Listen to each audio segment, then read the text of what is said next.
Bon sang, maman. Tu es venue finalement. Mais une bonne nouvelle. Tu vas être très fière de moi. J'ai fait une conférence gesticulée pour défendre l'hôpital public. Pourquoi défendre l'hôpital public? Parce que si tu fais un AVC, par exemple, un jour, tu seras bien contente d'être soignée correctement, même si tu as une petite retraite. J'avais qu'à faire docteur, comme tu me l'as dit, on n'en serait pas là. Oui, ma mère, je l'ai déçue. 2 fois. J'étais un adolescent timide et malingre, mal intégré dans le lycée où j'étais. On m'avait dit que le sport, c'était très important pour le développement physique et mental. J'étais dans un lycée d'avant-garde en Creuse qui proposait gratuitement des sports hors du commun. Et sur la fiche de choix que je devais remplir, ma mère avait coché tennis, escrime. Tennis parce que le fils du maire faisait tennis, et escrime parce qu'elle trouvait que c'était un bon sport pour prendre l'ascenseur social. Mais moi, j'avais vu les All Blacks à la télé, et c'est ça que je voulais être comme mec. Alors j'avais un atout pour jouer au rugby. Si, je courais vite. Donc je rêvais que je volais à travers le terrain, que j'évitais les adversaires, que je marquais des essais. Ça ne s'est pas passé comme ça. Parce qu'en seconde B, il y avait un mastodonte qui jouait au rugby. Quand ce gars-là m'attrapait, je volais, c'est sûr, mais pas comme je l'avais imaginé. À tel point que le prof de gym est venu me dire, je pense que pour des raisons de sécurité, il vaut mieux en rester là. Alors, je me suis tourné vers le truc que personne ne voulait, cheval. Qu'est-ce que c'était pour moi, cheval, à 14 ans?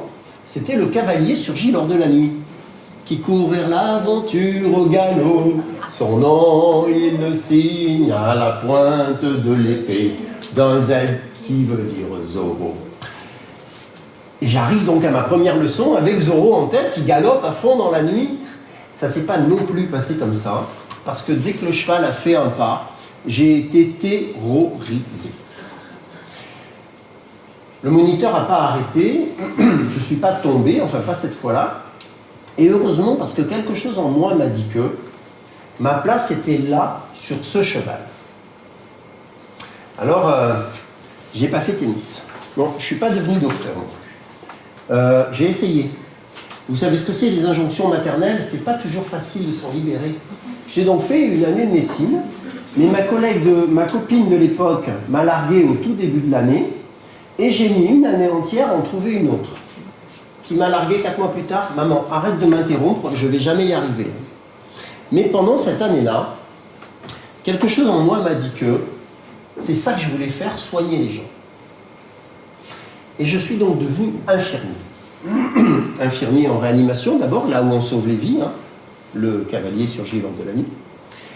Et puis infirmier à domicile.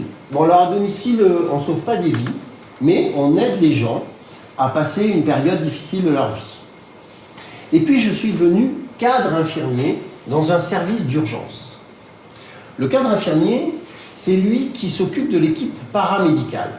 Pas des médecins, mais des infirmiers, des aides-soignants et des ASH, agents de service hospitalier. Ce sont les gens qui s'occupent de l'entretien des locaux.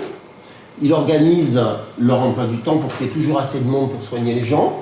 Ils organisent les commandes pour qu'ils aient toujours assez de matériel pour travailler.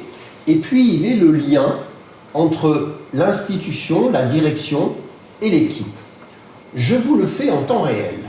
Allô Eric, dis donc, j'ai regardé, c'est Louise à l'appareil, dis donc, j'ai regardé l'emploi du temps du mois prochain, j'ai vu que je travaillais le week-end de Pâques, j'ai déjà fait celui de l'année dernière, je ne vais pas tous les faire. Hein. Ok, je m'en occupe. Allô Eric, tu peux téléphoner à la gastro-entérologie, s'il te plaît, pour trouver une place pour monsieur Durand, qui attend depuis 48 heures dans le couloir des urgences. Ok, je m'en occupe. Allô Eric, c'est Sébastien à l'appareil. Dis donc, j'ai regardé l'emploi du temps du mois prochain, j'ai vu que je ne travaillais pas le week-end de Pâques, j'aimerais bien en faire un de temps en temps, j'ai besoin de fric. Ça m'arrange, je m'en occupe. Allô Eric, tu n'as pas oublié la réunion du comité d'éthique de la semaine prochaine. Tu sais que la certification approche et que c'est très important que cette réunion ait lieu. Non, j'avais pas oublié. Allô Eric, tu peux libérer une place au déchocage, s'il te plaît. Le SMUR amène un polytraumatisé. Ok, je m'en occupe. Allô Eric, tu peux faire un bond d'urgence, s'il te plaît. Il n'y a plus de papier dans les toilettes du personnel. Voilà. En gros, c'est ça la vie d'un cadre infirmier. Et là, je suis en train de me faire engueuler par le fils de M. Durand. Il m'explique que son père attend une place en gastro-entérologie dans le couloir des urgences depuis 48 heures, que donc il n'a pas mangé chaud depuis 2 jours, qu'il n'a pas dormi depuis 2 jours, qu'il n'a pas eu accès aux toilettes, parce que comme il n'y a que 2 toilettes pour 60 patients, elles sont inaccessibles, que son traitement de ce matin n'a pas été donné, et que surtout, il a passé ses 48 dernières heures dans une promiscuité intolérable. Il me crie dessus et me dit « Vous ne voyez pas que c'est la cour des miracles, que c'est le bordel dans votre hôpital ?» Un peu décontenancé par la véhémence du monsieur, je lui réponds que je suis d'accord sur 50% de son constat. Je suis d'accord, c'est le bordel. Mais là où je ne suis plus d'accord, c'est quand il me dit que c'est mon hôpital. Et que, en tant que citoyen français ayant droit de vote, c'est aussi le sien l'hôpital. Et que si son père est dans cette situation, il n'y est pas pour rien, contrairement à ce qu'il pense.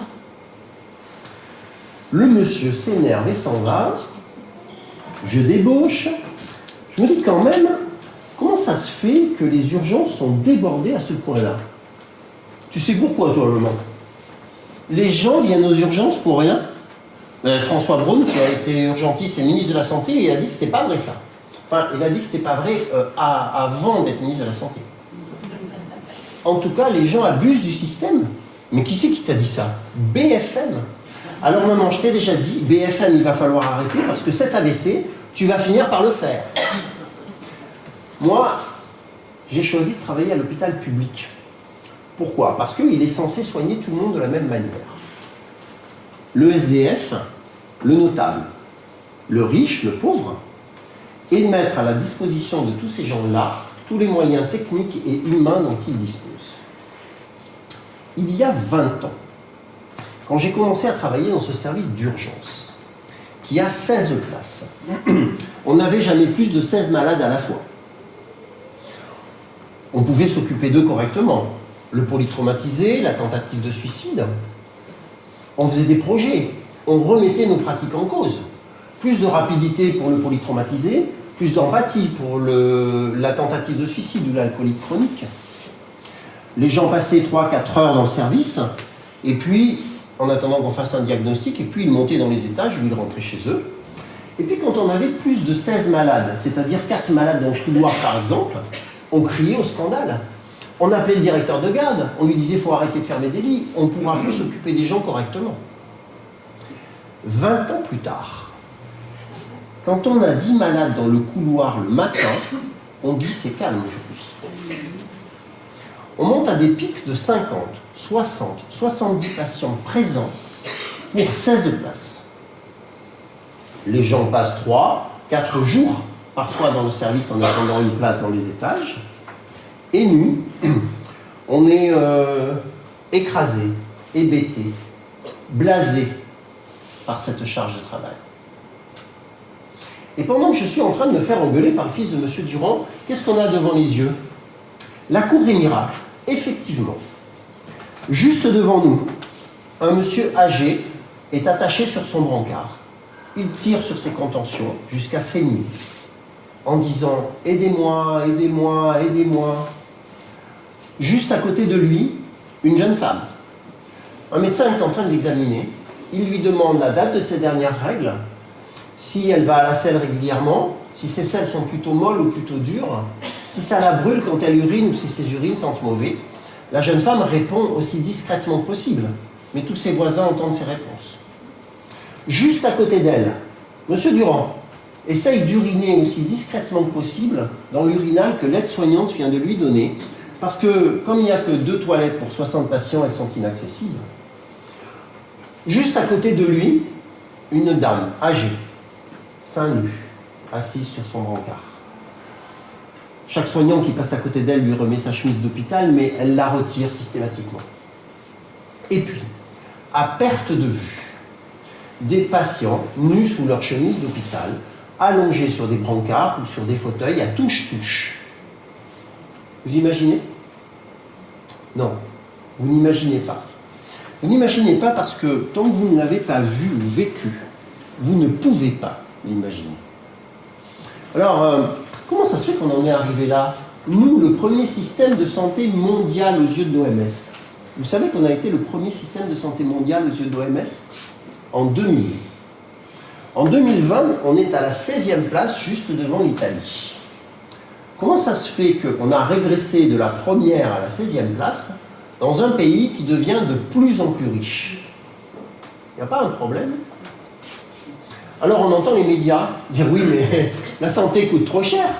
Le trou de la sécurité sociale, l'endettement abyssal des hôpitaux, la catastrophe annoncée. Annoncée ou orchestrée? Subie ou voulue cette catastrophe? Et si voulue par qui?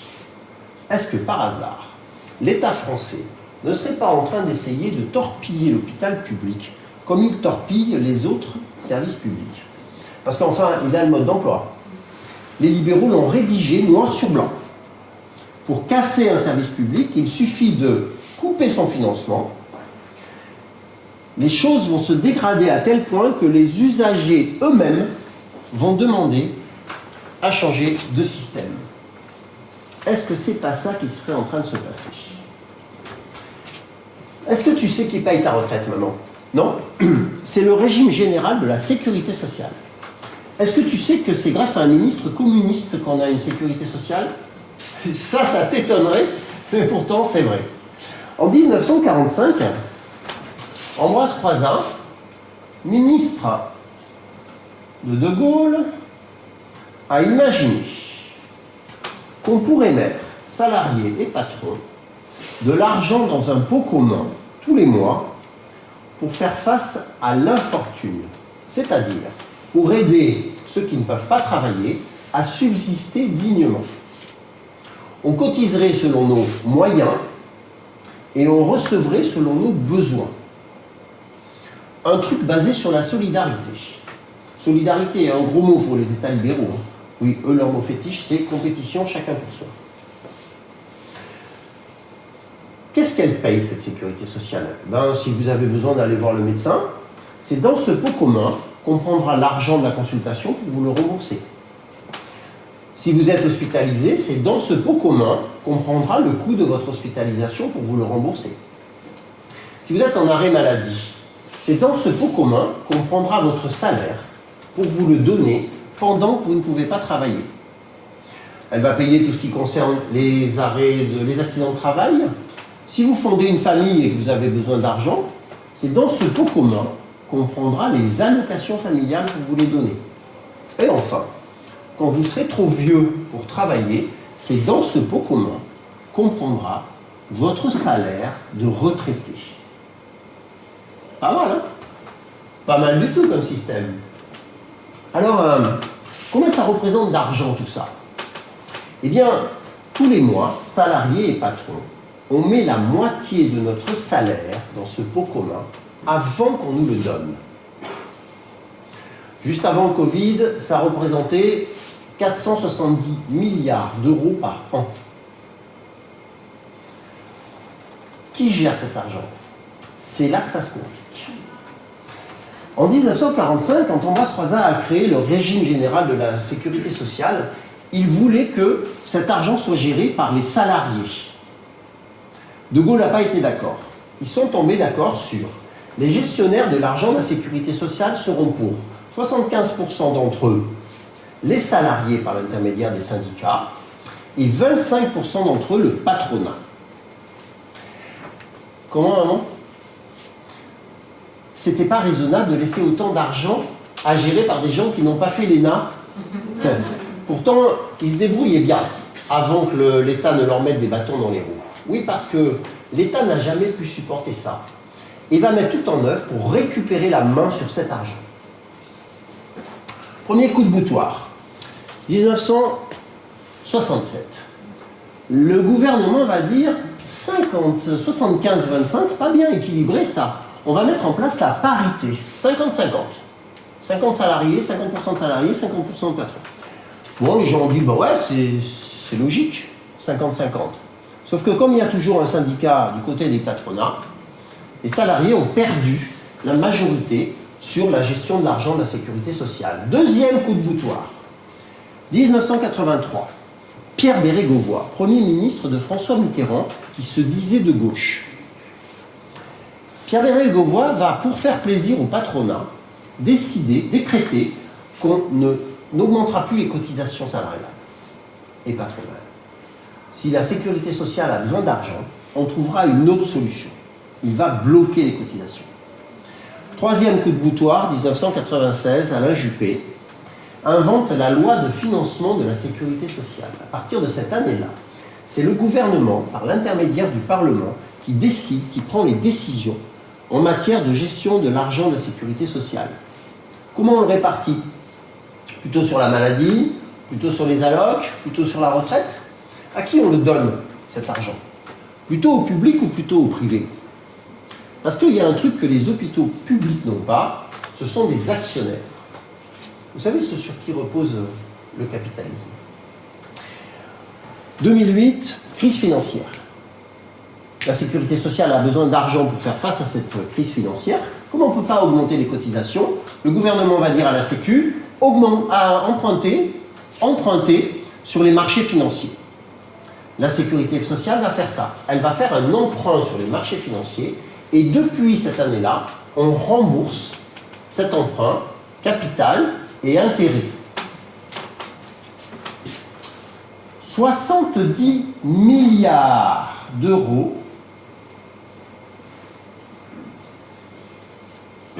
sont partis directement de notre pot commun dans la poche des actionnaires des banques qui ont prêté à la sécurité sociale. Pour que ce soit bien clair pour tout le monde, ces 70 milliards ne servent pas à payer des infirmiers, payer des médecins, payer des aides-soignants, rénover les hôpitaux, bref, nous soigner. L'État a donc créé de toutes pièces le trou de la sécurité sociale. Comment, maman? Il faut que j'arrête de dire du mal du gouvernement parce qu'il a dit qu'il allait aider les hôpitaux endettés. Oui, parce que les hôpitaux sont endettés eux aussi, avec exactement le même système. 2006, Sarkozy va dire « faudrait bien qu'on rénove nos hôpitaux ». Comme la sécurité sociale n'a pas les moyens et qu'on ne peut pas augmenter les cotisations, il va dire au directeur de l'hôpital « empruntez sur les marchés financiers ». Et puis, il va être assurant avec le directeur de l'hôpital. « Vas-y Marcel, tu peux te lâcher ». Parce qu'en ce moment, les taux d'intérêt sont très bas et surtout, on t'a inventé un moyen de rémunération des hôpitaux qui s'appelle la T2A, tarification à l'activité. Ça va te rapporter un pognon de dingue. Marcel s'est lâché. Entre 2009 et 2012, l'endettement des hôpitaux est passé de 9 à 30 milliards d'euros. Et donc, les hôpitaux remboursent ces emprunts depuis. Il y a donc une partie de notre pot commun qui part directement dans la poche des actionnaires des banques qui ont prêté aux hôpitaux. Alors, il y a des gens qui ont tiré le signal d'alarme à ce moment-là, parce qu'il y aurait eu des solutions moins onéreuses que de faire un emprunt sur les marchés financiers. Le président de la Fédération hospitalière française en 2014, il dit que les sommes en cause et les risques pris par les établissements devant la carence des pouvoirs publics vont très rapidement hypothéquer les ressources à consacrer aux soins et par voie de conséquence diminuer leur qualité. Tout est dit. Carence des pouvoirs publics, il y aurait eu d'autres solutions moins onéreuses. Le remboursement de ces sommes va obliger les hôpitaux à soigner les gens moins bien.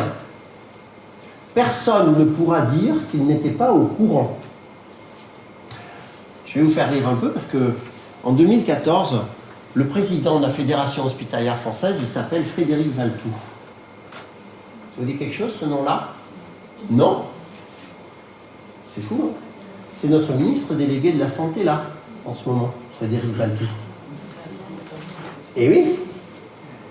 Donc j'ai entendu parler Frédéric Valletoux 2024. Il n'est plus du tout d'accord avec Frédéric Valletoux 2014.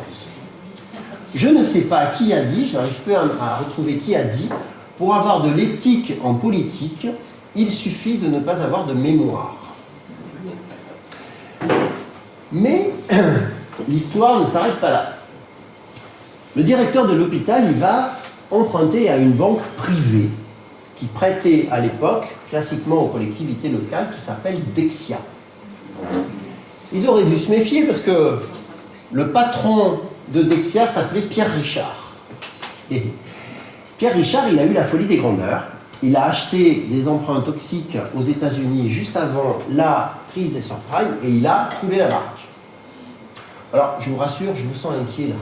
Il n'a pas vraiment coulé la baraque. L'État français a donné 7 milliards à Dexia pour ne pas qu'il fasse faillite. Comment, maman? Ça n'aurait pas été juste de ne pas aider Dexia pour que ça?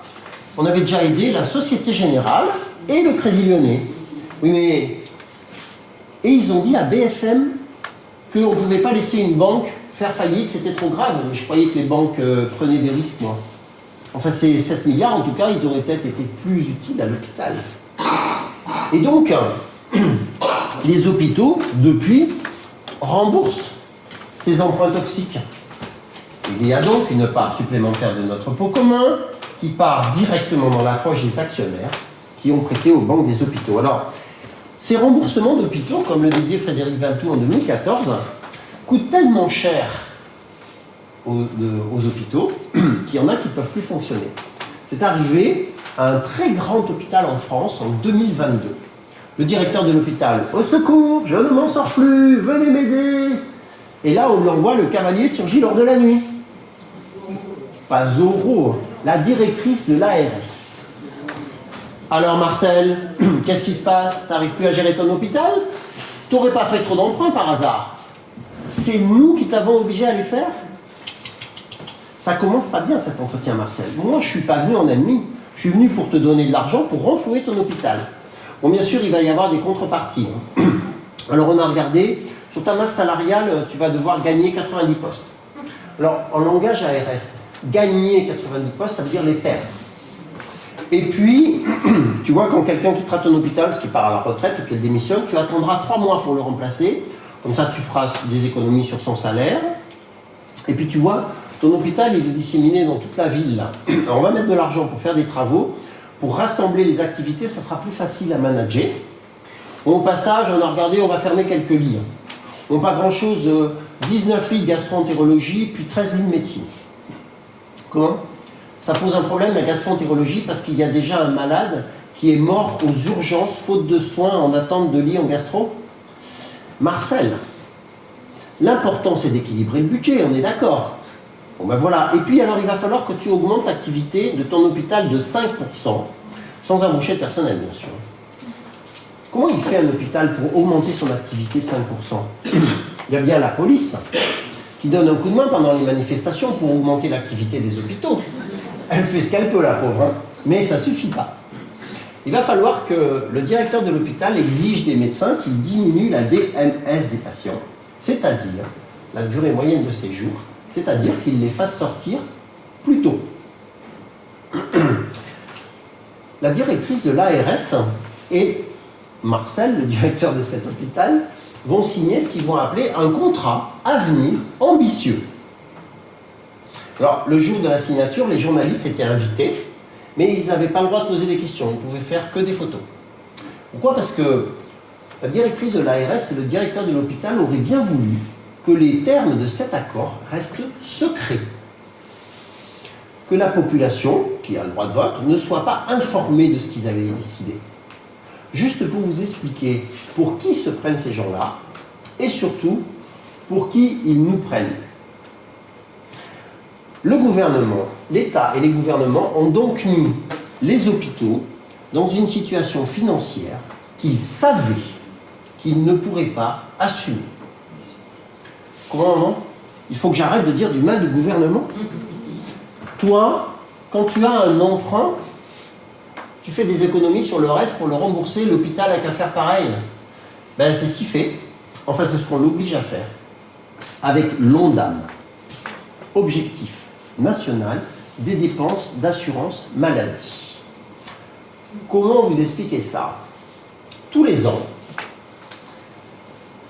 c'est le gouvernement, par l'intermédiaire du Parlement, dans la loi de financement de la sécurité sociale, qui va décider de l'augmentation des dépenses d'assurance maladie de l'année d'après.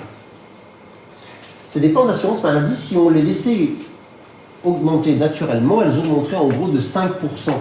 Pourquoi? La médecine fait des progrès. On est capable d'opérer un fœtus à l'intérieur de l'utérus de sa mère. On opère avec des robots maintenant. Le matériel et les médicaments coûtent de plus en plus cher. Et puis surtout, la population vieillit. Il y a donc de plus en plus de gens qui ont besoin de soins. J'ai bien dit besoin de soins, pas envie de soins. Et donc, si on les laissait augmenter naturellement, elles augmenteraient en gros de 5%. Eh bien, les députés vont dire, nous, on n'est pas d'accord. On va décider que l'année prochaine, les dépenses d'assurance maladie n'augmenteront que de 3%. Débrouillez-vous pour faire des économies sur le reste. Juste avant le Covid, pendant les 8 années qui ont précédé le Covid, la médecine de ville et la médecine hospitalière ont été très bons élèves. Ils ont respecté cet Ondam à la lettre, au prix d'économies drastiques. Comment il fait un hôpital pour faire des économies? Il a plusieurs solutions qu'il va toutes utiliser. Il peut faire des économies sur le matériel. Ceci est un perfuseur. Ça, c'est piqué, quand je serai arrivé à le démêler, dans la poche de liquide qu'on veut passer au patient. Et ça, c'est vissé dans un cathéter qui est dans la veine du patient. Si l'infirmier ou l'infirmière qui pose cette perfusion veut que le litre de perfusion passe en 24 heures, elle va devoir compter qu'en 1 minute, dans cette petite chambre, il tombe 14 gouttes à la minute. Si elle veut que le litre passe en 12 heures, elle va devoir compter qu'en 1 minute, il tombe 28 gouttes dans cette petite chambre. Pour régler le débit, elle a à sa disposition cette petite roulette qui écrase le tube en plastique qui est dessous. Pendant des années, on a fonctionné avec un perfuseur dont la roulette se déréglait toute seule. C'est-à-dire que les perfusions des patients s'accéléraient toutes seules.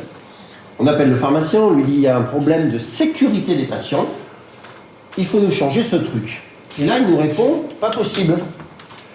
Parce qu'un hôpital a choisi ce modèle et tous les hôpitaux de France achètent le même modèle au même fournisseur pour avoir des prix très bas. Mais, si vous voulez, je peux vous envoyer le commercial.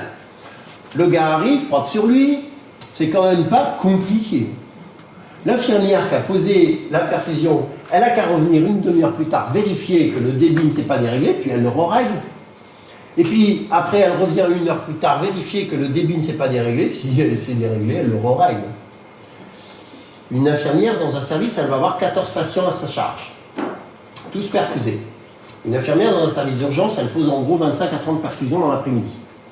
Si elle doit vérifier que le débit ne se dérègle pas, il faut embaucher des infirmiers pour faire que ça.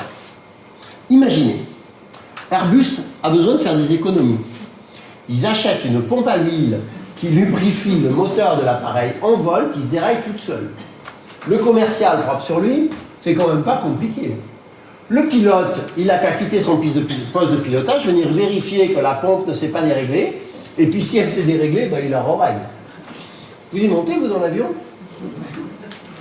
Et d'ailleurs, le commercial et le patron de la boîte qui a fabriqué ce truc, est-ce qu'ils sont d'accord pour être perfusés avec un perfuseur qui se dérègle tout seul? C'est pas sûr. Bon, donc un hôpital, il peut faire des économies sur le matériel, c'est un exemple, mais surtout, il peut faire des économies sur le personnel. Et là, il va faire des économies bien plus importantes parce que les frais de personnel, c'est 60% du budget d'un hôpital. Donc si vous arrivez à faire des économies personnelles, il fait des économies beaucoup plus vite et beaucoup plus importantes. Comment il va faire pour faire des économies sur le personnel? Il a 2 solutions, que là aussi, il va utiliser toutes les 2. Augmenter la charge de travail des gens qui sont présents. Vous avez 2 techniciens, vous doublez la charge de travail d'un des 2, vous virez le second. Jusqu'à il n'y a pas très très longtemps, on disait une infirmière ne peut pas s'occuper de plus de 10 patients. On est passé à 14. Et du coup, au bout d'un certain nombre d'infirmières, vous gagnez des postes. Et puis, il y a une autre solution, c'est de ne pas embaucher de soignants. Et pour ne pas embaucher de soignants, qu'est-ce qu'il faut qu'il fasse? Pour avoir besoin de moins de soignants, il faut qu'il ferme des lits. 80 000 lits. On a perdu 80 000 lits en 20 ans, sur les 460 000 qu'on avait. 4 000 par an à peu près, avec une accélération assez nette les 2 dernières années-là. Qu'est-ce que ça donne dans la vraie vie, ça? Parce que ça, c'est un chiffre, 80 000 lits, on ne se rend pas bien compte. Dans la vraie vie, vous avez des hôpitaux avec des ailes entières, fermées, avec dedans des chambres, avec des lits, des tables, tout ce qu'il faut pour recevoir des patients, mais comme on n'a pas de personnel pour s'en occuper, on ne peut pas mettre de patients dedans. Et d'après vous, les patients qui n'ont plus accès à ces lits sont où? Dans le couloir des urgences. Je vois que vous suivez. Allô Eric? Dis donc, est-ce que tu peux appeler l'oncologie, s'il te plaît? Il faudrait que tu me trouves une chambre individuelle parce qu'on vient de recevoir une dame en aplasie et je ne peux pas la garder au milieu des urgences. Ok, je m'en occupe. L'aplasie, effet secondaire de la chimiothérapie. Chez certains patients, les médicaments de chimiothérapie font tomber à tel point leur défense immunitaire qu'ils sont susceptibles d'attraper une infection gravissime pour eux et ces patients doivent être isolés dans une chambre individuelle où le personnel prendra des précautions vestimentaires et techniques pour ne pas leur transmettre une infection. J'appelle l'oncologie. Salut Émilie, c'est Eric à l'appareil. Dis donc, j'ai regardé sur la disponibilité des lits. J'ai vu que tu avais un lit vide ce soir. Il est réservé pour demain matin. Malheureusement, je vais devoir le prendre parce que tu comprends bien que je ne peux pas garder une dame en aplasie au milieu du couloir. Et là, ma collègue me répond, je t'en supplie, ne me fais pas ça. Ce lit est réservé pour une jeune femme de 25 ans à qui on a repoussé déjà 2 fois la chimiothérapie. J'appelle le directeur de garde, il me répond, prenez le lit réservé, ça ne me pose aucun problème moral. Eh bien moi, ça m'en pose un de problème moral. Comment je me retrouve, moi, à avoir à choisir à qui je fais perdre des chances de survie? À la dame en aplasie ou à la jeune femme de 25 ans? Mesdames et messieurs les députés, je voudrais vous rappeler que quand dans le confort de votre Assemblée nationale, d'un trait de plume, vous décidez que l'ONDAM n'augmentera pas de 5 mais de 3%, vous êtes personnellement responsable de la perte de chance de survie de la dame en aplasie ou de la jeune femme de 25 ans, juste au cas où vous l'auriez perdu de vue. Comment, maman? Après ce que je viens de raconter, toi, si tu as besoin d'être hospitalisé, tu iras dans le privé? Ça coûte plus cher. À BFM, ils ont dit que c'était pas vrai. Enfin, il y a quand même le dépassement d'honoraires. Hein. Et puis, encore faut-il que le privé t'accepte à ton âge. Non, je suis désolé. Lui, il n'est pas obligé. Oui, parce que les hôpitaux ont une concurrence. En France, on a à peu près 1300 établissements de santé publics. On a 600 établissements de santé privés à but non lucratif. En général, c'est des hôpitaux qui sont gérés par des associations. Et puis, on a 900 établissements de santé privés à but lucratif. C'est écrit dans le titre. Le but, c'est de faire de l'argent. Comment ils sont gérés, ces hôpitaux? Eh bien, ces établissements, ils ont des actionnaires qui investissent dans les bâtiments et dans l'activité et qui demandent donc un retour sur investissement. Comme ces établissements sont payés sur notre pot commun, il y a une partie de notre pot commun qui part dans les poches des actionnaires du privé. Alors classiquement, ces actionnaires étaient les médecins qui travaillaient dans ces établissements. Et de plus en plus, ces actionnaires sont des fonds de placement, type Elsan, qui mettent une pression de dingue aux soignants pour que le retour sur investissement soit de plus en plus important. Ces établissements sont rémunérés avec l'argent de notre pot commun par l'intermédiaire de la T2A, tarification à l'activité, exactement comme les hôpitaux publics. La T2A, quand on nous a vendu ce truc, on nous a dit, si vous êtes bien organisé, que vous travaillez bien, vous allez gagner de l'argent et beaucoup d'argent. Si vous n'êtes pas bien organisé, que vous ne travaillez pas bien, vous gagnerez moins. Bon, nous, on a dit, ben ouais, pourquoi pas, parce qu'on est bien organisé, on va gagner beaucoup d'argent. Alors, il y a des médecins qui ont senti le vent venir Ils ont dit avant la T2A, on prodiguait des soins. Après la T2A, on produit des soins. C'est exactement ça. La T2A va faire rentrer une notion de rentabilité dans le soin. Elle va trier les activités en activités rentables et activités non rentables. Qu'est-ce qui est rentable? Tout ce qui va vite. L'ambulatoire, c'est super rentable l'ambulatoire. Vous rentrez le matin, vous êtes opéré dans la journée, vous ressortez le soir, il n'y a pas besoin de payer du personnel pour vous surveiller la nuit. 64% de l'activité ambulatoire est réalisée par les établissements privés à but lucratif. Qu'est-ce qui n'est pas rentable? La maladie du grand âge, toutes les maladies chroniques, les maladies très importantes et qui demandent beaucoup d'argent pour être traitées, l'urgence vitale. C'est pas du tout rentable l'urgence vitale, ça coûte très cher. C'est pour ça que le privé n'en fait pas. Donc la T2A va trier les activités en activités rentables et activités non rentables, mais elle va aussi trier les patients en patients rentables et patients non rentables. Si vous avez besoin qu'on vous pose une prothèse de hanche, l'établissement qui va vous poser cette prothèse de hanche va toucher 5 800 € de forfait. Un forfait pour vous opérer et vous soigner pendant un laps de temps entre 1 et 10 jours. Si vous dépassez ces 10 jours, vous allez coûter de l'argent à l'établissement de santé.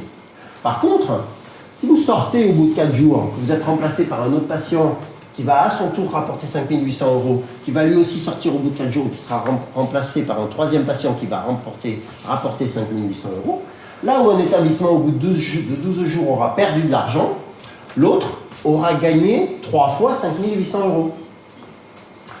Vous avez 75 ans. Vous avez besoin qu'on vous pose une prothèse de hanche. Vous faites du vélo tous les jours. Vous allez faire vos courses avec votre voiture, vous êtes super autonome, vous habitez en ville avec votre épouse. Il y a toutes les chances pour que vous ne restiez pas plus de 4 jours. Vous avez 75 ans. Vous êtes obèse, diabétique, insuffisant cardiaque, vous vous déplacez très difficilement et vous habitez au fin fond de la campagne tout seul. Il y a toutes les chances pour que vous restiez plus de 10 jours. Les établissements privés à but lucratif vont avoir intérêt à opérer la première personne et pas la seconde.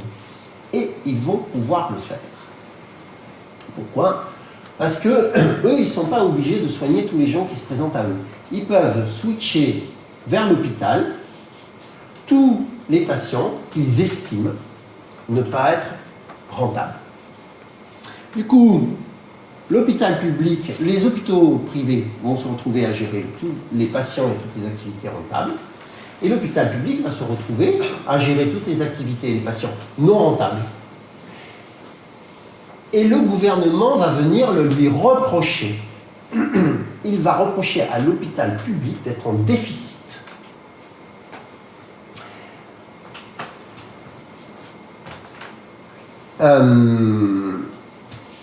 Les établissements privés à but lucratif vont donc essayer d'attirer à eux toute la clientèle rentable.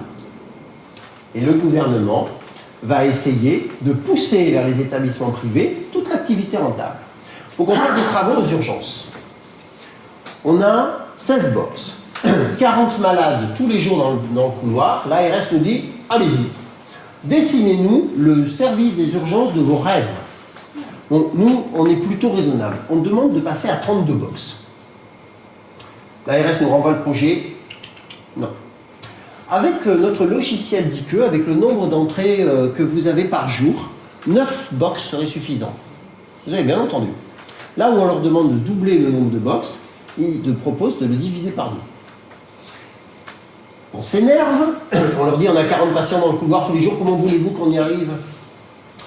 Est-ce que ce ne serait pas que vous n'êtes pas bien organisé au niveau de votre institution? Parce que nous, notre logiciel dit que, avec l'activité que vous avez, 9 box serait suffisant. Bon, le Covid a arrêté tout ça, mais quand même, l'ARS chercherait à rendre inaccueillantes les urgences de l'hôpital public.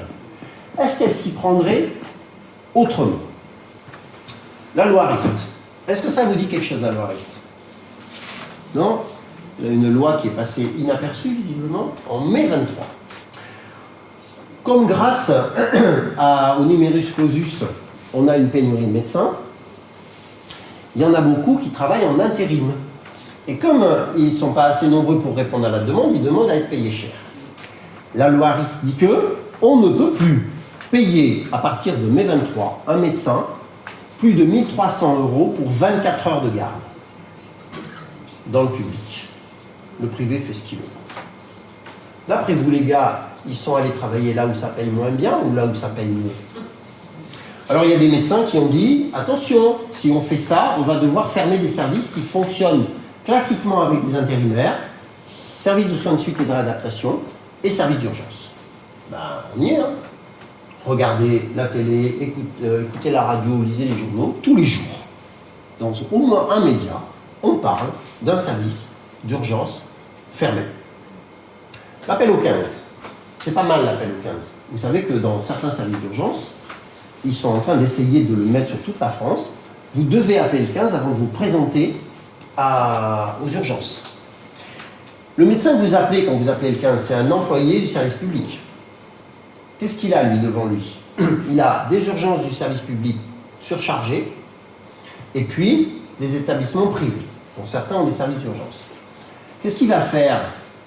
Il va envoyer vers le privé tous les patients qu'il sait que le privé va accepter, pour pas surcharger encore plus le service des urgences publiques, et puis il va envoyer vers le public tout ce qu'il sait que le privé va refuser. Et c'est impeccable. C'est le public lui-même qui détermine, qui trie les patients. Le gouvernement chercherait à déséquilibrer la concurrence publique-privée. Est-ce qu'il s'y prendrait autrement? Alors, il y a une autre méthode aussi pour déséquilibrer la concurrence publique-privée, c'est de faire rentrer le privé dans les murs de l'hôpital public. Ça, c'est Sarkozy. Sarkozy, il a dit « Ah là là, le privé a beaucoup d'argent, et puis le matériel médical, ça coûte très cher. Pourquoi ? On n'achèterait pas un IRM avec des fonds mixtes, public-privé, et puis on exploiterait cet IRM avec les deux systèmes. Comme ça, ça optimiserait l'utilisation de cet IRM. Alors, je connais une secrétaire qui travaille dans un service de radio qui fonctionne comme ça, avec les deux systèmes. Et alors, elle nous apprend que le privé prend 2 fois plus de patients que le public. Comment vraiment? Ils l'ont dit que ça marchait mieux le privé. Oui, enfin, c'est la même machine, ça pose question quand même. Est-ce que les gens du privé travaillent 2 fois plus que ceux du public? Non. Les patients qui viennent en secteur privé passent 2 fois moins de temps dans la machine. Si vous passez en secteur privé dans ce service-là, vous allez passer 6 minutes dans la machine. Si vous passez en secteur public, vous allez passer 15 minutes. Oui, mais alors les résultats, 2 fois moins précis. Les médecins de ce service-là, privé, préfèrent prendre le risque de passer à côté d'un diagnostic, peut-être une tumeur, pour pouvoir passer plus de patients. S'il fallait une preuve que la recherche de rentabilité et le soin, ça ne va pas ensemble, là voilà. Sauf que les patients, eux, ils ne savent pas que les résultats sont 2 fois moins précis. Qu'est-ce qu'ils voient, eux? C'est qu'ils ont le rendez-vous 2 fois plus vite et que ça va 2 fois plus vite. Donc si quelqu'un de leur famille ou de leur entourage a besoin d'une IRM, qu'est-ce qu'ils vont faire? Ils vont dire, bah, va dans le privé, hein, ça fonctionne quand même bien mieux. Donc, on peut faire rentrer le privé dans les murs du public. Et puis, il y a un truc aussi qui est très important, c'est d'infiltrer l'hôpital public d'idéologie libérale. Et pour ça, il y a un outil qui est super efficace, c'est le cabinet conseil. Ça vous dit quelque chose? Capgemini, McKinsey? Oui. Capgemini, ils sont super fiers parce qu'ils ont renfloué l'hôpital de Nancy. 170 lits fermés, 600 postes supprimés. Pour eux, c'est un vrai succès, ça. Dans leur publicité, ils disent qu'on a renfloué l'hôpital de Nancy. Alors, 2 solutions. Ou bien, ces 170 lits ne servaient à rien. Et la direction de cet hôpital de Nancy, pourtant nommée par le gouvernement, était complètement inconséquente. Ou bien, ces 170 lits servaient à quelque chose, et maintenant, il manque à la population qui est à l'extérieur, qui n'a plus accès à ces lits. Alors nous, on nous en a offert un cabinet conseil dans le service où je travaillais. Ouais. On nous a offert la prestation d'un cabinet conseil. Alors, c'était pas Capgemini, McKinsey, on n'avait pas les moyens de... C'était General Electric. GE, comme disait mon chef de poule. Alors le gars, on nous a envoyé 2 gars propres sur eux, là aussi un médecin, puis un ancien directeur des soins, et ils ont dit on va faire un audit de l'institution dans son ensemble. Vous savez ce que c'est qu'un auditeur? Oui?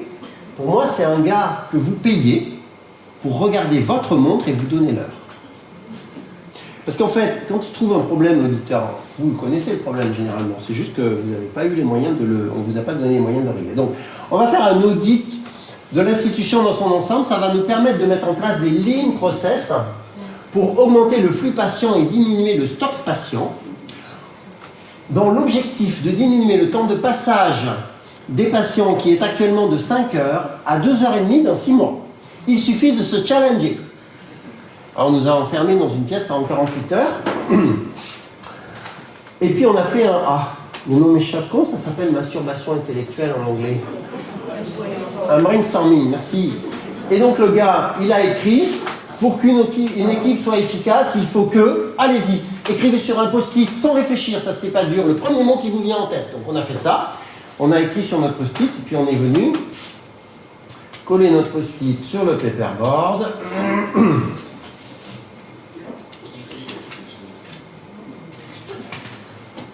Et le gars est arrivé. Alors, pour qu'une équipe soit efficace, il faut qu'elle ait une vraie cohésion d'équipe. Absolument. La cohésion d'équipe, le plus important pour l'efficacité d'une équipe. Pour qu'une équipe soit efficace, il faut qu'elle ait un objectif clairement exprimé. Mais je vois que vous avez déjà réfléchi à la situation. Effectivement, sans objectif clair, une équipe ne peut pas être efficace. Pour qu'une équipe soit efficace, il faut qu'elle ait un team manager reconnu. Mais c'est parfait, le team manager sur les épaules duquel repose la cohésion d'équipe et donc son efficacité.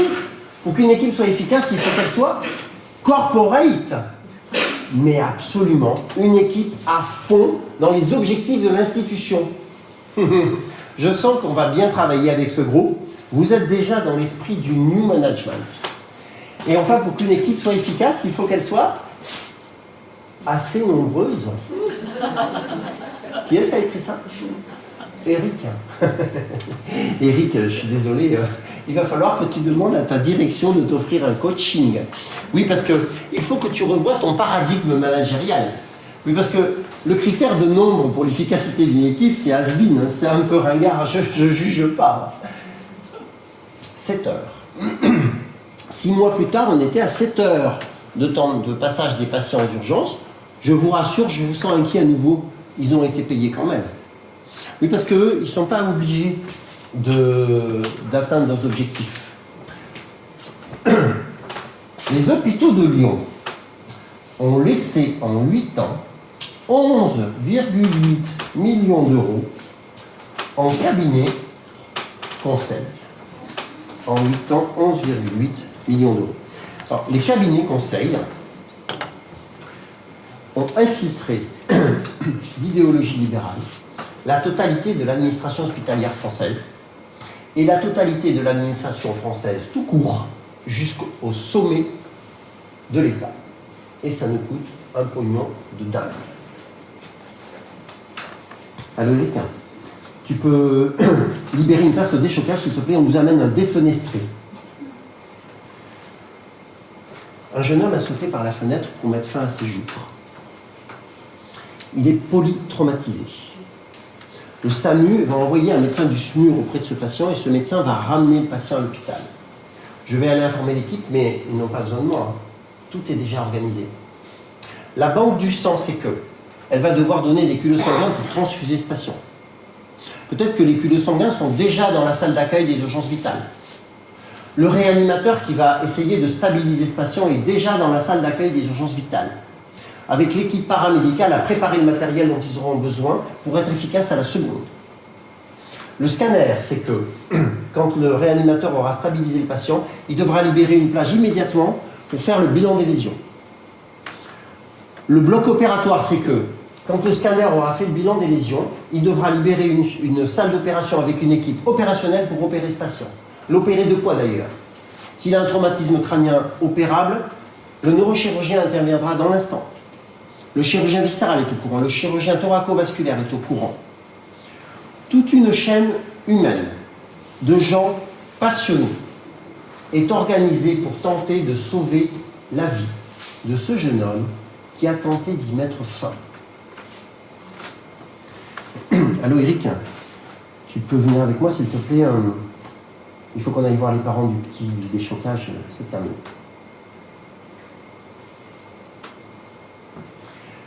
Je vais me concentrer, je vais aller chercher le réanimateur et on va aller dans le salon des mauvaises nouvelles, faire basculer la vie d'une famille dans l'horreur.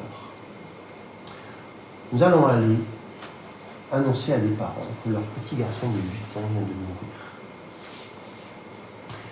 mourir. Quand il va lui dire ça, la maman va attraper le réanimateur par la blouse et va se mettre à hurler qu'il faut sauver son fils, qu'elle ne peut pas vivre sans lui, qu'elle va mourir aussi. Le père va répéter toujours la même question. Comment je vais faire pour annoncer ça à ma fille aînée? Comment je vais faire pour annoncer ça à ma fille aînée? Le réanimateur va quitter la pièce, les larmes aux yeux. Je vais rester 1 heure ou plus à essayer d'aider cette famille à supporter l'insupportable. Je vais les accompagner auprès du corps de leur enfant. Là, c'est le père qui va s'effondrer. Et puis, je les accompagnerai au service mortuaire, ou avec mes collègues. On les aidera à prendre des décisions que jamais au cours de leur vie, ils n'avaient imaginé avoir à prendre.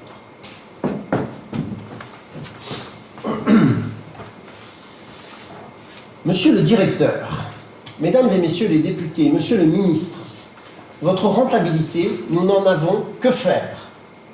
Nous ne sommes pas là pour rechercher des profits, nous sommes là pour soigner les gens et ça ne va pas ensemble. Monsieur le directeur, mesdames et messieurs les députés, monsieur le ministre, je suis sûr que vous vous posez cette question. Toute cette chaîne humaine de gens passionnés organisés pour sauver la vie de ce jeune homme qui a tenté d'y mettre fin, est-ce que ça ne coûte pas trop cher? Est-ce que c'est bien rentable? Monsieur le directeur, cette heure que je viens de passer auprès de cette famille, à essayer de les aider à supporter l'insupportable, est-ce qu'elle sera valorisée dans le bilan financier de mon unité fonctionnelle dont vous allez venir nous rebattre les oreilles chaque année? Ne me dites pas que c'est parce que vous gérez l'hôpital comme une entreprise depuis longtemps qu'il survit, nous savons, vous et moi, que c'est faux. La recherche de rentabilité tue l'hôpital public et donc tue des gens. Je ne m'énerve pas, maman, j'explique aux gens.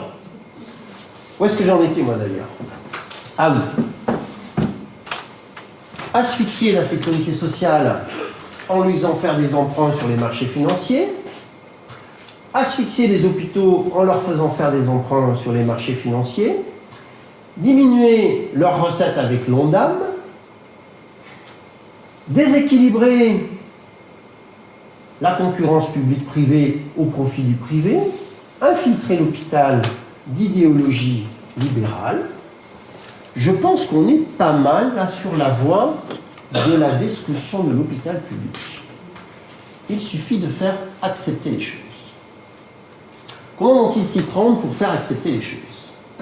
Eh bien, ils vont surfer sur cette idéologie libérale qu'ils ont instillée dans chacun de nos cerveaux. Je discute avec un médecin des urgences, il me dit qu'il est débordé, qu'il est au bord du burn-out, je lui dis « mets-toi en grève ». Il me répond « ben non, parce que le chef de service n'est pas d'accord. Donc tu ne veux pas te mettre en grève parce que le patron ne veut pas ». Je lui dis « je pense qu'il y a une autre raison ». C'était juste après les élections de Sarkozy. Je lui dis, je pense que si tu ne veux pas te mettre en grève, c'est que tu serais en contradiction avec le bulletin de vote que tu as mis dans l'urne la semaine dernière. Et là, le gars me répond un truc incroyable. Il me répond, ça n'a rien à voir, c'est de la politique. Ce gars est inconscient que le bulletin de vote qu'il met dans l'urne a une conséquence directe sur sa vie professionnelle.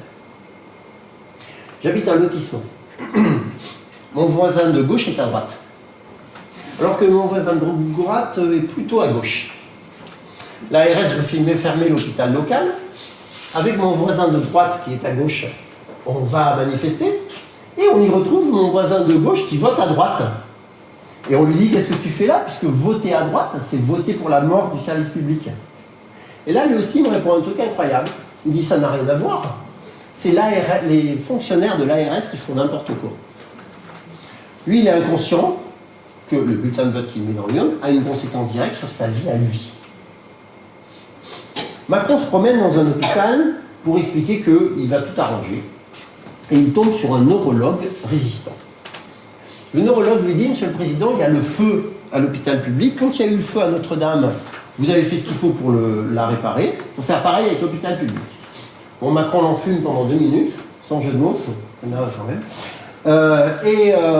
dit à ce neurologue, je sais que je peux vous faire confiance. Et là, le neurologue répond à Macron, oui, vous pouvez me faire confiance, mais moi, par contre, je ne suis pas sûr que je puisse vous faire confiance. En résistance, ce neurologue. Le lendemain, je l'entends parler sur un plateau télé. Il dit, la fermeture de lits nuit à l'activité de l'hôpital. Vous voyez comment dans sa tête de résistant, pourtant, la gestion de l'hôpital en tant qu'entreprise, elle est là, quand même. Parce que la fermeture de lits, ce n'est pas à l'activité de l'hôpital que ça nuit, c'est à la population qui est à l'extérieur et qui n'a plus accès à ces lits. Donc, ils vont surfer sur l'idéologie libérale qu'ils ont instillée dans chacun de nos cerveaux, ils vont cultiver la division. Alors, ça, c'est pas très dur, parce que les soignants, on est plutôt des populations divisées. La médecine de ville et l'hôpital. L'hôpital, oui, les médecins de ville ne jouent plus le jeu, ils ne veulent plus travailler comme avant, ils ne s'occupent pas des malades correctement. La médecine de ville et l'hôpital. La médecine de ville, oui, les médecins hospitaliers ne jouent plus le jeu, ils trient les patients. Comment on fait, nous, pour hospitaliser un patient quand le privé n'en veut pas? Les services et les urgences. Les services, oui, pour les urgences, il n'y a que le non programmé qui compte, ils piquent nos lits réservés et du coup, on ne peut pas soigner les gens qui sont à l'extérieur. Les urgences, oui, pour les services, il n'y a que le programmé qui compte et donc du coup, on ne peut pas avoir accès aux lits et les malades stagnent dans le couloir. Ils vont cultiver la division des syndicats. Dans le dernier hôpital où je travaillais, 2 syndicats, FO, CGT. Ils demandent aux équipes de se mettre en grève pour à peu près les mêmes revendications, la même semaine, à 2 dates différentes. Ils n'ont pas été capables de se mettre d'accord sur une seule et même date. Perdant au passage toute crédibilité auprès des équipes. Les cavaliers, on a l'habitude de dire que quand le foin manque, les chevaux se battent. Moi, je dis à tous ces gens, tant que vous vous disputez, le gouvernement, l'ARS et les directions dorment sur leurs 2 oreilles. Parce que qu'est-ce qui pourrait arriver de très grave au gouvernement? C'est que toutes les professions soignantes se fédèrent et se retournent contre lui. Ce qui serait encore pire, c'est que la population prenne fait et cause pour eux. Et quand je parle de prendre fait et cause pour eux, je ne parle pas d'applaudir sur son balcon à 20h. Je parle de faire un truc qui sert vraiment à quelque chose. Et donc, pour faire accepter les choses, il y a un autre truc qu'il faut soigner, particulièrement, c'est la communication. Alors là, tenez-vous bien, on a affaire à des spécialistes. Il y a 60 malades dans le couloir des urgences. La direction décide de monter 2 tentes sur le parking pour stocker les patients en attente de place. L'équipe se rebelle, appelle le journaliste du coin. Le journaliste vient interviewer l'équipe. L'équipe dit, mais il lui raconte la catastrophe. Les patients sont en danger de mort. On est surchargé de travail. Et, elle parle des retards de prise en charge, des erreurs de diagnostic. Le journaliste va interviewer le directeur. L'hôtellerie laisse à désirer, mais la prise en charge médico-soignante reste de qualité aux urgences. Le gars n'a pas honte. Vous savez, les erreurs de diagnostic, les retards de prise en charge, les morts inexpliquées. La prise en charge médico-soignante reste de qualité aux urgences. Le lendemain dans le journal, prise aux urgences, l'équipe dit que c'est la catastrophe, le directeur dit que c'est pas vrai, le journaliste, bon ben moi je vais me coucher, j'ai l'impression que j'ai fait mon boulot, débrouillez-vous avec ça. Alors il y en a un journaliste qui a fait son boulot. Dans le Grand Est, il a réussi à faire dire au directeur de l'ARS en plein Covid que la pandémie ne changeait rien à la politique de fermeture de lits. Il a été viré, le directeur, là. Parce qu'il voulait fermer des lits? Non. Parce qu'il l'a dit. Pour le gouvernement, la faute grave de ce directeur, c'est d'avoir informé la population. Alors, au niveau des communicants, on a un truc pas mal aussi, on a François Braun. Alors, François Braun, vous voyez qui c'est, non, il a été ministre de la Santé, c'était pas un grand communicant, il était un peu timide. Alors lui, il a été, avant, il est médecin urgentiste, il a été président de l'association SAMU Urgences de France. Et du coup, quand il était président de l'association SAMU Urgences de France, il a dit « Les gens qui viennent aux urgences pour rien, c'est une fausse excuse, ça n'existe pas. » Quand il est devenu ministre, il a complètement retourné sa veste et il a eu un trait de génie. Il a dit « Il faut arrêter de dire que les services d'urgence sont fermés, il faut dire qu'ils sont... » Je suis sûr que vous connaissez le mot. Mais toi tu triches, j'ai entendu. On souffle pas. Elles sont régulées. Ah oui, vous voyez, vous le savez. Mais qu'en fait, il est dans votre tête sans que vous le sachiez. Je vous le fais. Vous avez glissé, vous avez cassé votre poignet. Vous frappez à la porte d'un service d'urgence fermé.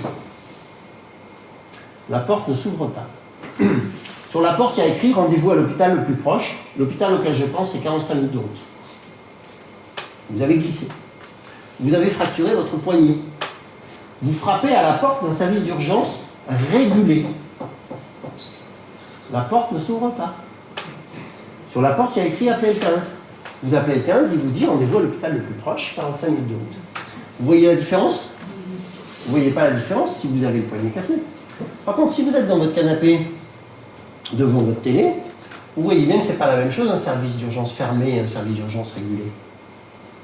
Contre la fermeture d'un service d'urgence, on peut se battre, pas contre la régulation. Sur votre banderole, quand vous allez manifester, vous pouvez écrire « Non à la fermeture des urgences de l'hôpital de Toulon ». Vous ne pouvez pas écrire « Non à la régulation ».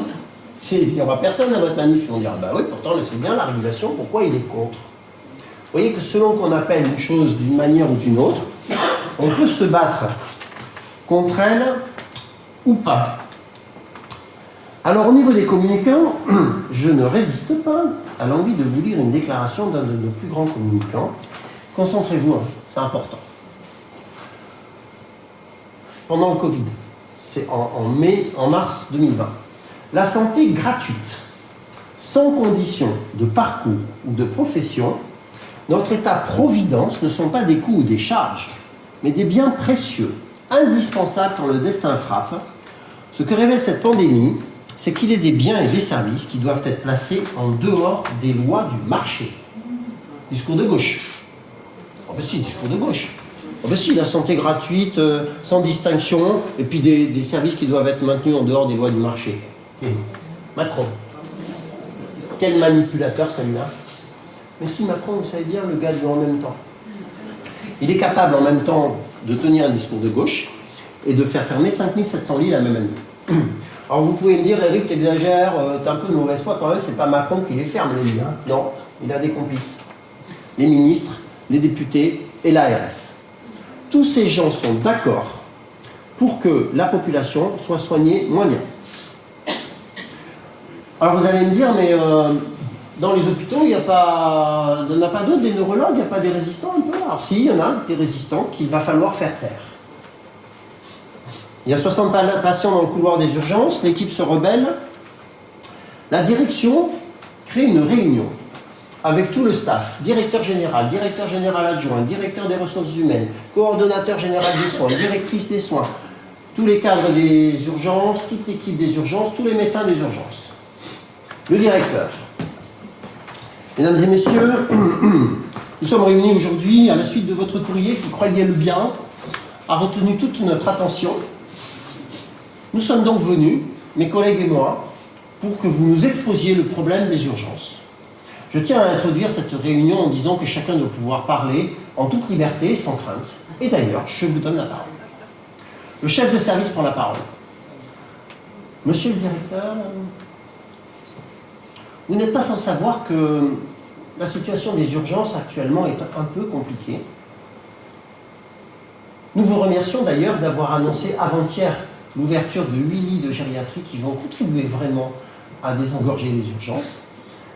Nous savons que pour vous aussi la situation est compliquée, monsieur le directeur, et nous vous remercions vraiment sincèrement de ce que vous faites pour nous.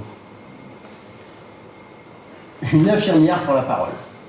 Elle explique la surcharge de travail, la fatigue, les retards de prise en charge, les erreurs de distribution de médicaments, et surtout elle explique sa peur de perdre son diplôme d'État au tribunal après avoir fait une bêtise à cause de la surcharge de travail. Une aide-soignante prend la parole. Elle explique les préventions d'escarres qu'elle ne peut pas faire en temps voulu et donc les patients qui développent des escarres sur les brancards. Elle explique les couches qu'elle ne peut pas changer aussi souvent que nécessaire et donc les patients qui restent des heures dans des couches pleines. Et elle finit en pleurs en disant qu'elle n'a pas fait aide-soignante pour travailler dans ces conditions-là. Je prends la parole et je dis, monsieur le directeur, j'ai honte et j'ai peur. J'ai honte parce qu'on prend les patients dans des conditions d'humanité inacceptables. Et j'ai peur parce que certains d'entre eux sont en attente de place dans des soins intensifs, où ils auraient une infirmière pour 6 patients. Dans les urgences, ils ont une infirmière pour 20 ou 30 patients. Monsieur le directeur, ces patients sont en danger de mort. La réunion se termine. Le directeur se met à la sortie. Monsieur le directeur adjoint, merci de votre présence. Monsieur le coordonnateur des soins, merci de votre présence. Madame la directrice des soins, merci de votre présence. Il me voit arriver, il retire sa main. Il arrête les 2 autres et il dit, vous convoquerez monsieur Dava. Je suis donc convoqué dans le bureau du directeur général, quelques jours plus tard, pour un entretien de recadrage, où on m'explique qu'en tant que cadre de proximité, je ne peux pas prendre de partie de l'équipe. Je réponds qu'on ne s'est pas bien compris, que je n'ai pas pris de partie de l'équipe, que j'ai pris le parti des patients. Et là, on me rétorque qu'en tout état de cause, je dois rester loyal à l'institution. Comment je me retrouve encore, moi, à devoir choisir entre 2 loyautés, celle à l'institution ou celle au patient? Et d'ailleurs, l'intérêt du patient et l'intérêt de l'institution seraient-ils tellement différents? J'en ai marre de cet hôpital, je décide de partir, de chercher du boulot ailleurs. 48 heures plus tard, mon téléphone sonne, on m'appelle, il y a une famille qui se présente à l'accueil, ils ne savent pas où dormir visiblement. J'appelle le 115, le 115 me dit, je sais que vous avez une famille, c'est moi qui vous l'ai envoyé. J'appelle le directeur de garde, il me répond, faites-les sortir, l'hôpital n'a pas vocation à faire du social. Non, monsieur. Ces gens ont frappé à la porte de l'hôpital public. Nous allons les aider. Je vais envoyer quelqu'un chercher des couches pour changer les petits, je vais leur donner à manger, je vais les coucher dans un coin.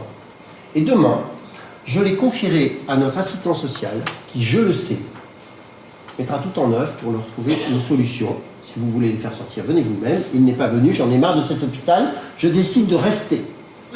Parce que plus on sera nombreux à prendre la défense de l'hôpital, des patients contre l'institution, mieux ça vaudra. Donc, ils vont soigner la communication, et du coup, ça va marcher. Ça va marcher. La quasi-totalité de la population est persuadée qu'il n'y a pas d'autre alternative à la gestion d'hôpital public ou du système de santé. Je vais même plus loin. La quasi-totalité des soignants est persuadée qu'il n'y a pas d'autre alternative à la gestion de l'hôpital public ou du système de santé. J'ai même connu des infirmiers de l'hôpital public débordés de boulot qui sont prêts à voter Fillon.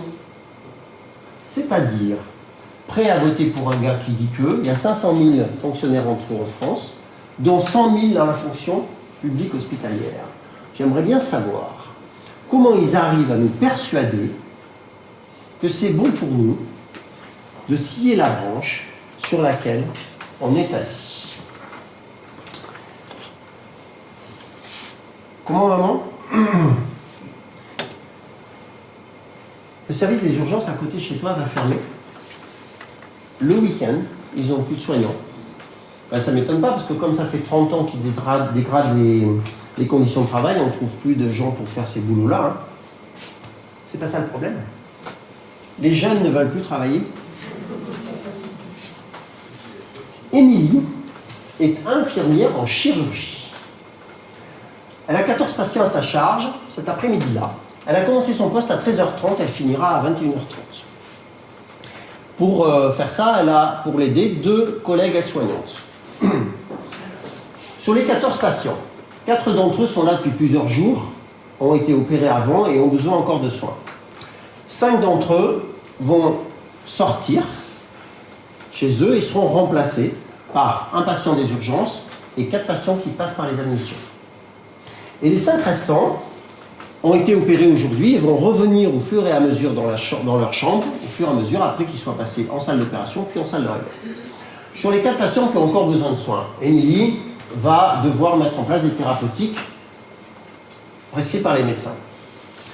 Sur les 5 patients qui doivent rentrer par les admissions, elle va devoir créer un dossier.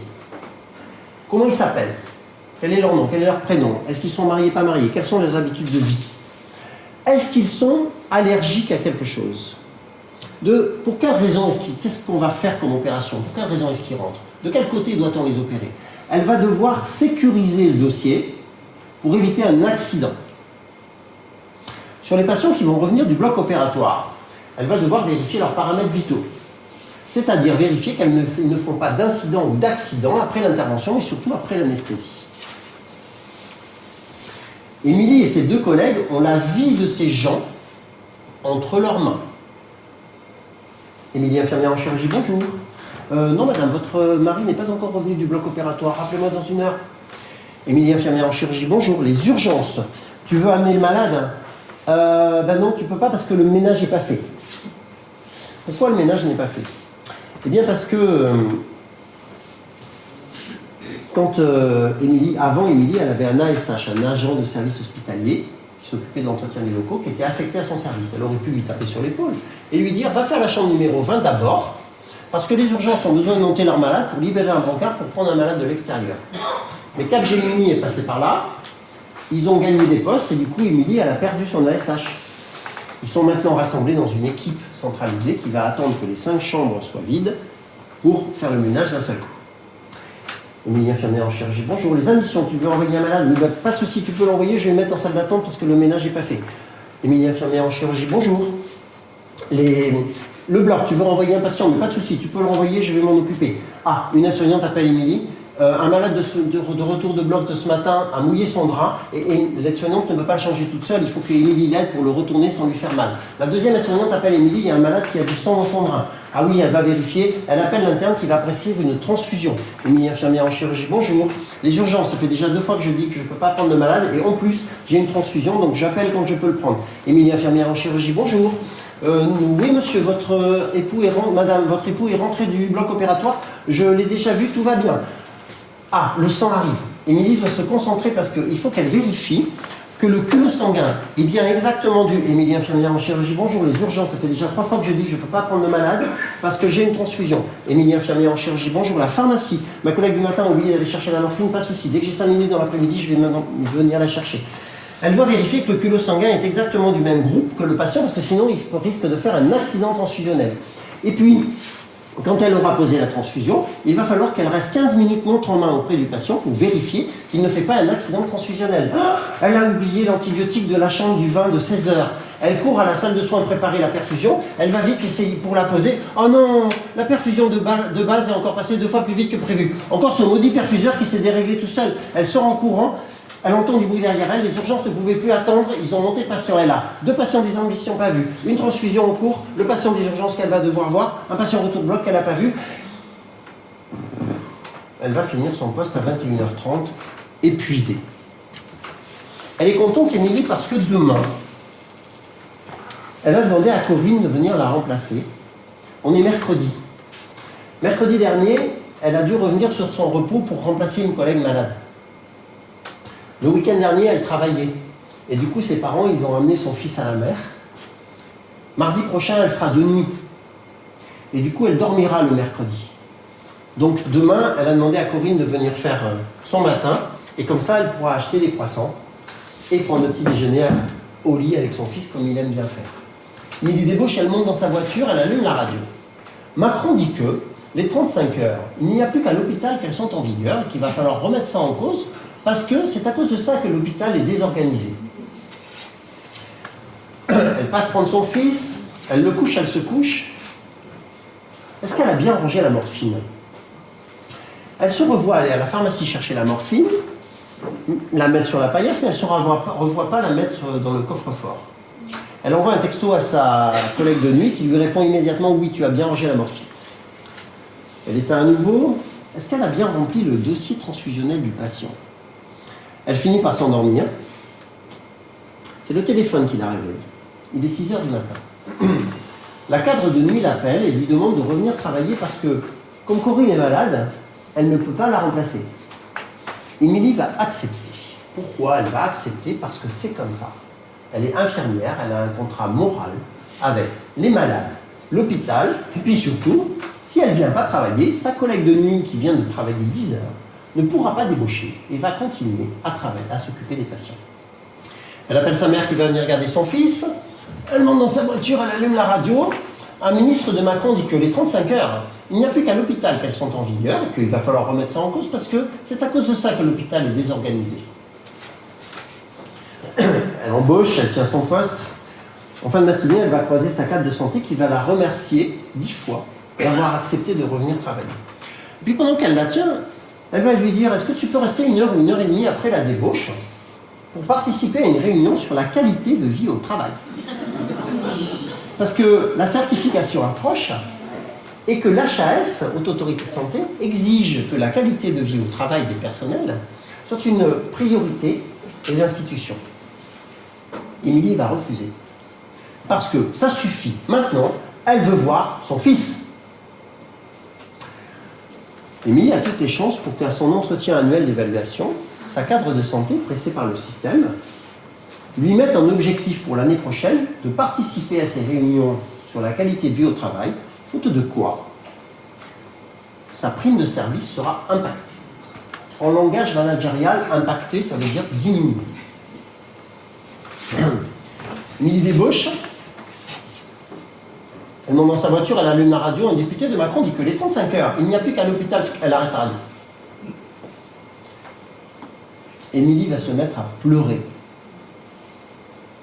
Parce qu'elle a fait infirmière pour soigner les gens, pour faire preuve d'empathie, pour les aider, pas pour travailler à la chaîne.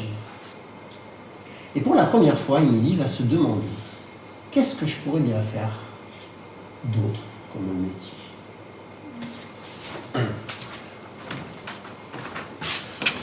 Allô Eric, tu peux venir au box 10 s'il te plaît, c'est terminé. Ah bon? Qu'est-ce qui s'est passé? On ne sait pas, on l'a trouvée morte.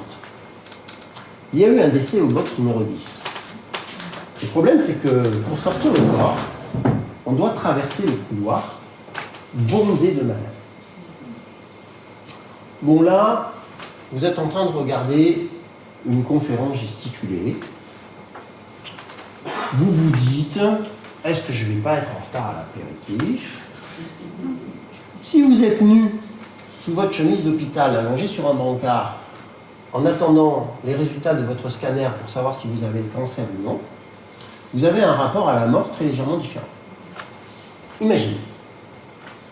Vous avez ici un brancard avec un corps mort dessus, recouvert d'un drap, et je dois le passer au milieu de vous. Alors on l'a déguisé en vivante. On a remonté le dossier du brancard, on a descendu le drap jusque-là, et on lui a mis un masque à oxygène, avec un ballon dessous, gonflé par un obus, et on a traversé le couloir en priant pour que personne ne se rende compte qu'elle ne respirait plus. Vous vous rendez compte? L'exact contraire de ce que l'on m'a appris pendant mes études d'infirmier, et l'exact contraire de ce qu'il y a écrit dans le protocole gestion du décès à l'hôpital, où on nous rappelle que la personne décédée reste une personne humaine qui a droit au plus profond respect. Tout à l'heure, la cadre de santé d'Émilie était inquiète parce que la certification approchait. Qu'est-ce que c'est que cette certification? Tous les 4 ans, l'HAS va envoyer des soignants, des experts visiteurs, qui sont des soignants en exercice dans les établissements privés et publics, pour vérifier que les consignes de l'HAS sont bien respectées. J'ai un copain médecin à Limoges qui a dit le bateau coule et on nous demande si la vaisselle est bien faite. C'est exactement ça. Je me suis fait engueuler par un expert visiteur parce que mon brancardier, il a pris un patient dans le couloir, il l'a monté dans l'ascenseur et il n'a pas posé le dossier comme ça pour qu'on ne puisse pas lire l'étiquette, il l'a posé comme ça. Et du coup, les gens qui étaient dans l'ascenseur, ils ont pu lire le nom du patient. C'est un problème de confidentialité très grave. Le gars n'a pas honte. Le brancardier, il a pris le patient au milieu des 40 patients. Si ça se trouve, son professeur de piano est juste là-bas. Et là, il y a une faute de confidentialité très grave. Autre petit critère que je n'ai pas pris tout à fait au hasard, je l'avoue, le patient bénéficie du respect de son intimité et de sa dignité. Ben ouais. La jeune femme est en train d'expliquer que justement, depuis une semaine, elle a des selles très liquides. Tout le monde entend ses réponses. Monsieur Durand est en train d'uriner devant tout le monde. Je ne vois pas où la dignité ou l'intimité du patient ne peut pas être respectée. Le pire, c'est que l'expert visiteur, il va vous reprocher de ne pas respecter la dignité et l'intimité des patients. Et ça vous rend fou. Surcharge de travail. Travailler en dehors de ses valeurs soignantes. Pression mise par la certification et le management. On voudrait que le personnel soignant jette l'éponge. Est-ce qu'on s'y prendrait autrement? Ça marche. 30% des élèves infirmiers arrêtent avant la fin de 3 ans. 30% des nouveaux infirmiers arrêtent dans les 5 premières années de leur exercice professionnel. Pour les aides-soignants, les chiffres sont un petit peu inférieurs, mais très significatifs. Ben, c'est nickel, c'est impeccable. Le gouvernement, ma pauvre dame, on voudrait bien arrêter de fermer des lits ou même en rouvrir, mais on ne trouve plus de personnel soignant. Même des médecins, il n'y en a plus, c'est fou. Donc qu'est-ce que ça donne, ça, au niveau des résultats? Mais je ne vais rien vous apprendre. Vous avez besoin d'un ophtalmo, c'est dans 1 an. Un gynécologue, si vous en trouvez un, ce sera dans 6 mois. Votre médecin traitant, si vous en avez un, là aussi, est inquiet parce qu'il a peur que vous ayez le cancer du côlon, vous avez besoin d'une coloscopie en urgence. Vous l'aurez dans 3 mois, en espérant que le cancer soit conscient du fait que le système de santé français est en difficulté et patiente un peu. On va vous... Si vous avez besoin d'aller aux urgences, vous allez devoir appeler le 15. Si vous avez l'autorisation d'y aller, on va vous mettre dans un couloir, probablement, vous allez peut-être y mourir. 150 morts inexpliquées en décembre 2022. En 1 mois en France, 150 morts inexpliquées. Enquête faite par l'association SAMU Urgence de France. Alors vous allez me dire, est-ce qu'il n'y a pas des résistances quand même, alors que tout le monde laisse faire? Ben, peu ou prou, oui. Il y a quelques résistances. Alors il y a eu un truc qui était intéressant. Les médecins de Limoges, sur les 500 médecins qui sont employés à Limoges, 100 d'entre eux ont boycotté la certification. C'est-à-dire qu'ils ont laissé venir les experts visiteurs et arrivé à la porte du service, ils leur ont dit « vous dégagez. On ne veut pas vous voir ». La direction a fait la certification quand même, comme si de rien n'était. Je pense que si ça avait été un mouvement national, ça aurait été porté, ça aurait porté. En ce moment, les Bretons, qui ne cessent pas faire facilement, le maire de Carhaix a attaqué la préfecture avec une catapulte du Moyen-Âge. Ils ont investi, ils ont envahi l'ARS et ils ont séquestré la directrice de l'ARS l'année dernière.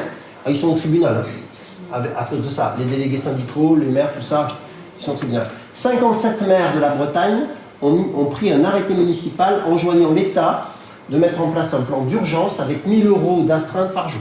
57 maires. La maire de Digne-les-Bains a fait la même chose. Pas bien, hein, Digne-les-Bains. La maire de Digne-les-Bains a fait la même chose. Peut-être que ça serait intéressant d'en parler à vos maires. Sinon, quand les soignants se mettent en grève, tout le monde s'en fout parce que comme il y a un service minimum et qu'on travaille tout le temps au service minimum, ben vous avez des équipes qui sont en grève illimitée depuis très longtemps. Comment avant? Si c'était tout privé, ce serait peut-être pas plus mal, parce que eux au moins, ils ne se mettent pas en grève. Plus de sécurité sociale, plus d'hôpital public, c'est ça que tu es en train de me dire. Assurance, il n'y a plus que ça, bonjour. Si vous appelez pour un sinistre avec votre véhicule, tapez 1. Si vous appelez pour un sinistre avec votre domicile, tapez 2. Si vous appelez pour un problème de santé, tapez 3. Si vous appelez pour un problème de santé pouvant être géré par la médecine de ville, tapez 1. Si vous appelez pour un problème de santé nécessitant une hospitalisation, tapez 2. Si vous appelez pour joindre les pompes funèbres, tapez 3. 2. Boléro de Ravel. Assurance, il n'y a plus que ça. Bonjour, Quentin à votre service. Madame Durand, bonjour Madame Durand, que vous arrive-t-il? Votre fils de 17 ans a fait un AVC. Calmez-vous Madame Durand. Nous avons bien l'habitude de ce genre de situation, je m'occupe de vous. J'ouvre son dossier, je vous vois au dossier. Je vois Madame Durand que vous bénéficiez de notre contrat Gold depuis plus de 3 ans. C'est bien Madame Durand. Ah, malheureusement, je ne vais rien pouvoir faire pour vous. Et oui, votre fils a fait un accident vasculaire cérébral hémorragique. Il aurait fait un accident vasculaire cérébral ischémique, il n'y avait pas de problème, il est pris en charge par le contrat Gold. Mais pour l'accident vasculaire cérébral hémorragique, il aurait fallu que vous ayez le contrat Gold de plus, qui coûte beaucoup plus cher, oui, mais qui protège bien mieux. Comment vous allez faire pour faire soigner votre fils? Mais je ne sais pas, moi, madame. Ah, mais si, j'ai une bonne nouvelle. Vous êtes propriétaire de votre maison. Il vous suffit de l'hypothéquer. Ça va vous libérer des fonds, vous allez pouvoir faire soigner votre fils et puis vous rembourserez à votre rythme pendant plusieurs années. J'ai un service qui s'occupe de ça, Madame Durand. Si vous voulez, je vous le passe. Vous préférez réfléchir. N'hésitez pas à rappeler, Madame Durand. Vous savez que nous sommes à votre service. Est-ce que vous êtes prêt à annoncer à votre enfant ou à votre conjoint qu'il va peut-être rester handicapé toute sa vie, ou peut-être même mourir, parce que vous n'avez pas eu les moyens de vous payer le contrat Gold Plus. Parce qu'avec la sécurité sociale, on cotise selon nos moyens et on reçoit selon nos besoins. Avec les assurances privées, vous cotisez selon vos moyens et vous recevez selon vos moyens. Croyez-moi, ça change tout. Je vous sens dubitatif. On ne va quand même pas risquer la vie des gens pour des histoires de rapports financiers. Le BCG, ça vous dit quelque chose? Vaccin contre la tuberculose, il n'est plus obligatoire en France. Au moment où l'obligation a été levée, la demande de BCG est tombée à tel point que le laboratoire Sanofi, qui fabrique ce BCG, a décidé d'arrêter la fabrication. Cette fabrication a été reprise par un tout petit laboratoire en Allemagne. Le problème avec le BCG, c'est qu'il est efficace dans le traitement du cancer de la vessie. Vous injectez du BCG dans la vessie de quelqu'un qui a le cancer et assez souvent ça le guérit. Sauf que comme le petit laboratoire d'Allemagne ne peut pas répondre à toute la demande, il y a des urologues qui sont obligés d'amputer certains patients de leur vessie, de leur mettre une poche sur l'abdomen dans laquelle l'urine va s'écouler, parce que Sanofi a décidé d'arrêter la fabrication de ce BCG. Alors Marisol Touraine, qui était à l'époque ministre de la Santé, socialiste, entre parenthèses, interpellée sur ce problème, a dit « On ne peut pas contraindre une entreprise privée à faire ce qu'elle n'a pas envie de faire. » Alors maman, comment est-ce qu'on va faire quand les établissements privés décideront de ne plus soigner une certaine catégorie de patients parce qu'ils ne sont plus rentables? Ceux de plus de 80 ans, par exemple. Vous savez que le prix des médicaments est fixé par les États. Comment elle fonctionne l'industrie pharmaceutique? Elle a des actionnaire qui investissent dans l'activité et qui demandent un retour sur investissement. Il y a donc une partie de notre pot commun qui part directement dans la poche des actionnaires de l'industrie pharmaceutique. Ces actionnaires vont demander à ce que le retour sur investissement soit de plus en plus important. Comment ils vont faire? Comment elle va faire l'industrie pharmaceutique pour ça? Eh bien, elle va se livrer à des prises d'otages avec menace de mort. Elle va dire aux États, ou vous acceptez une augmentation de 200, 300, 500, 1000, 1500% pour un même médicament, ou on arrête de vous le livrer. Et les gens qui sont traités par ce médicament vont mourir. Il y a une employée d'un grand labo qui a répondu à un magazine télévisé qui s'appelle Complément d'enquête, qui explique ça. D'accord? Que de plus en plus, cet argent de notre pot commun va dans la poche de l'industrie pharmaceutique. Pour dresser un cheval, je dois instaurer un rapport de domination. Pour faire ça, j'ai deux solutions. La brutalité, mais je risque de tomber sur un chat qui va se rebeller, parfois violemment, et puis surtout, il ne sera jamais assez détendu pour retrouver ses allures naturelles sous le cavalier, ce qui est le but du dressage. J'ai une deuxième solution, c'est l'obstination minutieuse et patiente. J'ai 6 ans, entre ses 3 ans et ses 9 ans, pour monter sur son dos chaque jour, pour lui expliquer gentiment qu'il est mon ami, que je peux devenir son ami, que nous allons danser ensemble, et surtout, pour lui expliquer gentiment qu'il n'a pas d'autre alternative, jusqu'à ce que pour lui, ça ne soit même plus une question. L'État et moi, nous ne sommes pas d'accord. Moi, je trouve que tout cet argent qui part directement dans la poche des actionnaires, c'est beaucoup trop.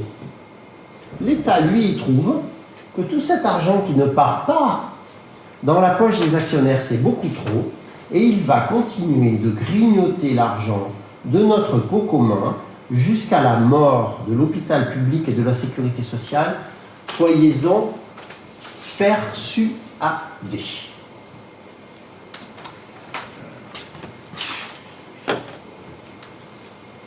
Alors, on entend les médias dire « Ah ben oui, mais la santé coûte trop cher, le trou de la sécurité sociale, l'endettement abyssal des hôpitaux, l'hôpital au bord de l'explosion. » Non, l'hôpital ne va pas exploser parce que voilà ce qu'ils sont en train de faire. Ils sont en train de le dissoudre avec une obstination minutieuse et patiente sans que l'on se pose la question de savoir s'il n'y aurait pas par hasard une autre alternative. Pour qu'une conférence gesticulée soit efficace, il faut qu'elle ait un objectif clairement exprimé. Mesdames et messieurs, l'objectif de cette conférence gesticulée est de vous mettre en colère. En colère contre le gouvernement qui est en train de tuer notre hôpital public et notre sécurité sociale, et en colère contre les médias qui sont ses complices. Bon, c'est pas tout ça, monsieur Durand. J'ai une bonne nouvelle. Vous allez être hospitalisé. Arrêtez de râler, monsieur Durand, je vous promets, c'est une bonne nouvelle. Comment, maman? Toi aussi, tu as une bonne nouvelle. Tu as arrêté BFM. Tu trouves que c'est mieux, c'est plus sérieux? Maman, je suis désolé, mais il faut vraiment que j'y aille. Bonsoir.